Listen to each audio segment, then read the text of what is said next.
Good afternoon. Welcome to the Midday Mull for Monday, the 24th of April.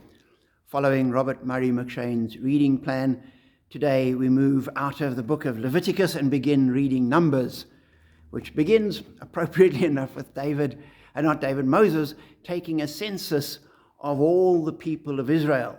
And we're told the people indicated their ancestry by their clans and families, and the men 20 years old or more were listed by name, one by one, as the Lord commanded Moses.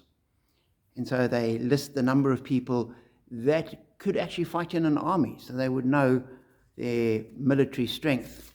And at the end of the chapter, we read again, the Israelites did all this just as the Lord commanded Moses. So here are the Israelites counting the people, having a census, and it is approved, and they are being faithful, and what they're doing is right. And then a couple of books later on, we read of David also taking a census of the people, and he's condemned for it. And I think the point is that here it was done as the Lord commanded. God told Moses, count the people. David later on just thought it would be a good idea. And that was got me thinking. So often we might be tempted to think that what God has got somebody else to do, therefore I can do it because God said they can do it, and so therefore it must be okay. Arguing like children in the family. But Dad, if he can do it, why can't I do it? Well, because he's 10 years older than you. That's why you can't do it. There's all sorts of reasons why something might be right in one circumstance or situation and not right in another. And we need to remember that. David clearly forgot it.